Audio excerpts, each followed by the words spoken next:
Hello and welcome to new video of endocrinology series. तो आज हम पिट्यूटरी ग्लैंड की एनाटॉमी पढ़ेंगे। इससे पहले हमने पिट्यूटरी ग्लैंड की हमने हिस्टो पढ़ी थी और हिस्टो में ही हमने एम्ब्रियोलॉजी कर ली थी, क्योंकि जो हिस्टोलॉजिकल फीचर्स हैं they were closely related to the embryological features. तो इसलिए हमने हिस्टो के साथ ही एम्ब्रियो के कुछ हमने कर लिए थे। ठीक है, अब हम देखते हैं कि सबसे पहले पिट्यूटरी ग्लैंड क्या है। तो पिट्यूटरी ग्लैंड को हम क्या कहते हैं? मास्टर ग्लैंड कहते हैं, क्योंकि पिट्यूटरी ग्लैंड्स पूरी बॉडी के जो दूसरे ग्लैंड्स हैं उनको एक्टिवेट करने के लिए हार्मोन्स रिलीज़ करता है, यानी उनकी जो एक्टिवेशन होती है वो पिट्यूटरी ग्लैंड की वजह से ही होती है। इसलिए हम इसे, और खुसूसन जो इंटीरियर पिट्यूटरी होता है उसे हम मास्टर ग्लैंड कहते हैं। ठीक है, तो वो उसका एंडोक्राइन पोर्शन होता है।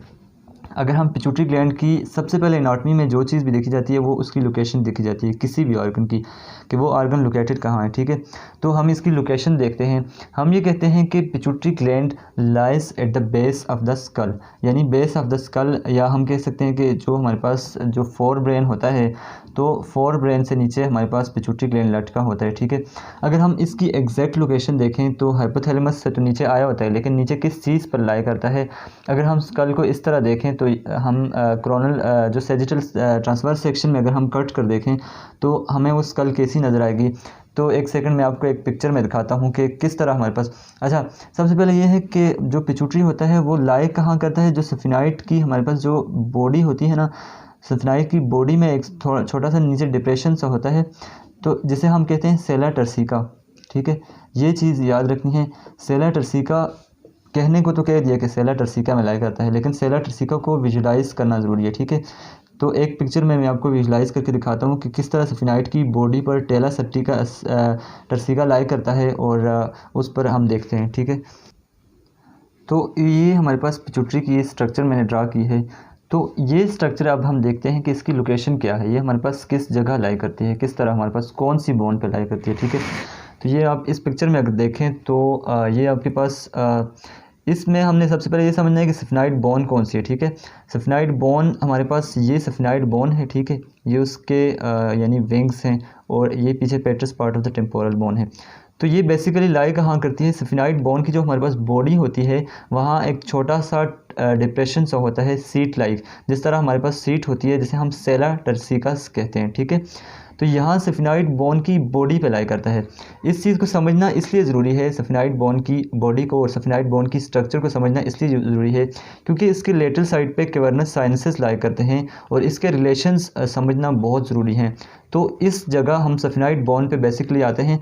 ये क्या है कि ये बेस ऑफ द स्कल है, यानी आपने ब्रेन को हटा दिए। ठीक है, तो ये ब्रेन से, यानी ब्रेन यहाँ ख़त्म हो जाता है। अगर हम देखें हाइपोथैलेमस से नीचे, तो ये नीचे हमारे पास उसके साथ लटका हुआ है। ठीक है, तो हम एक दूसरी पिक्चर में सफिनाइट बोन की स्ट्रक्चर को सही से समझते हैं, और उससे हमें सही रिलेशंस का पता चल सकता है।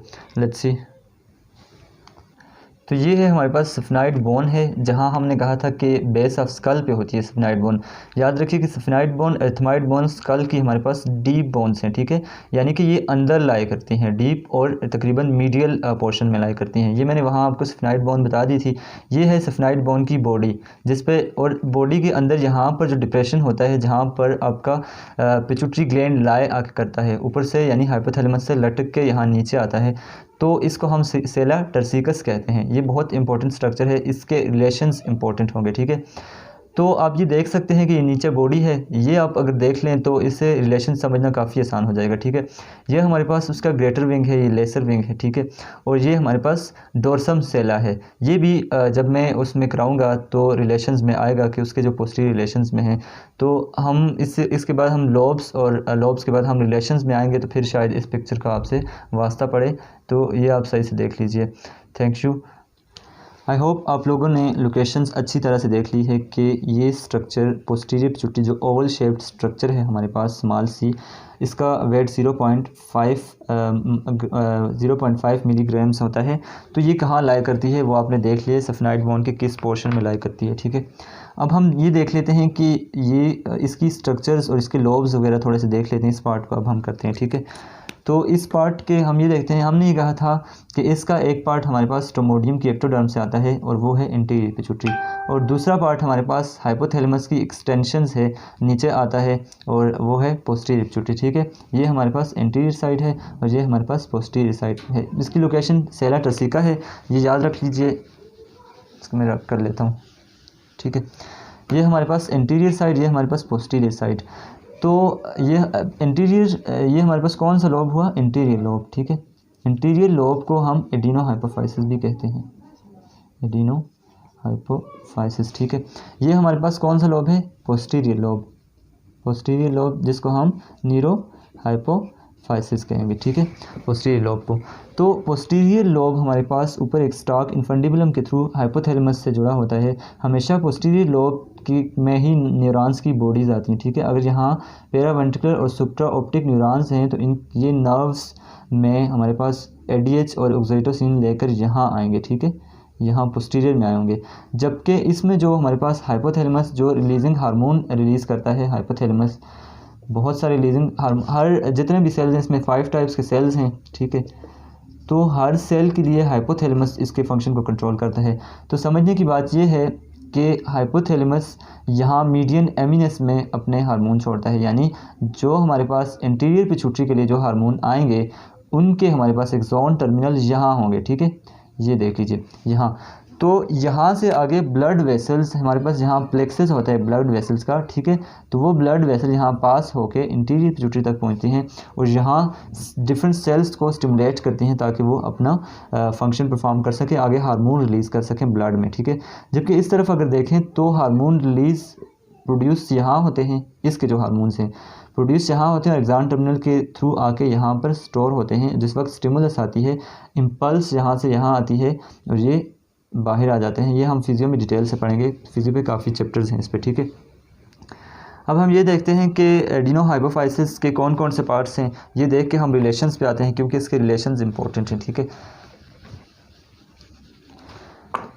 एडिनो हाइपोफाइसिस के हमारे पास एडिनो हाइपोफाइसिस जो भी है इस तरह कर लेते हैं। ठीक है, हमारे पास सबसे एडिनो हाइपोफाइसिस के 3 पार्ट्स हैं। ठीक है, सबसे जो मेन पार्ट होता है इसे हम पास डिस्टेलस कहते हैं, इस पार्ट को। ठीक है, पास डिस्टेलस, ये हमारे पास 75% ऑफ आल पिट्यूटरी होता है, ये इतना बड़ा होता है, सबसे बड़ा पार्ट ये होता है। ठीक है, उसके बाद हमारे पास ये जो इधर हमारे पास एक ग्रूव सी बनती होती है यहाँ, यानी फिशर बनता है जो कि हमारे पास इंटीरियर एडिनो हाइपोफाइसिस को 2 में डिवाइड करता है। Pars distalis it is called pars intermedia. ठीक है, पास इंटरमीडिया, इसके जो यानी इस ये पीछे होता है, इसको हम पास्ट इंटरमीडिया। और ये पिट्यूटरी का पार्ट जो कि हमारे पास इन्फंडिबुलम को सराउंड कर रहा होता है, कॉलर शेप्ड स्ट्रक्चर बना रहा है। रेडमैन इसलिए पिट्यूटरी को बनाया है कि ये हमारे पास इन्फंडिबुलम को कॉलर लाइक स्ट्रक्चर से कवर कर रहा होता है, तो जिसको हम पास ट्यूबरेलस कहते हैं। ठीक है, ये हमारे पास एडिनो हाइपोफाइसिस के पार्ट्स आ गए। सेल्स हमने हिस्टो में कर लिए थे, सेल्स की डिटेल में यहाँ नहीं दूंगा। ठीक है, तो इसके बाद हमारे पास आता है ये वाला पोस्टीरियर पिट्यूटरी। पोस्टीरियर पिट्यूटरी मैंने ग्रीन बनाया हुआ है। ठीक है, पोस्टीरियर पिट्यूटरी के 2 पार्ट हैं। ये जो हमारे पास ऊपर स्टॉक है इसको हम इन्फंडिबुलम कहते हैं। ठीक है, और ये जो नीचे वाला पार्ट है इसको हम पास नर्वोसा कहते हैं। हमारे पास ये हो गया है, इसके पार्ट्स हमारे पास हो गए हैं। ठीक है, इसके बाद हम आते हैं रिलेशंस की तरफ। इसके रिलेशंस काफ़ी इंपॉर्टेंट हैं। रिलेशंस के लिए आपको मैंने वो जो सफनाइड बोन दिखाई थी तो वो काफ़ी ज़रूरी है रिलेशंस के लिए। पहले मैं वैसे आपको बता देता हूँ। ठीक है, कि सबसे पहले हमारे पास आपने देखा था कि हमारे पास सफनाइड बोन की सी बॉडी सी थी।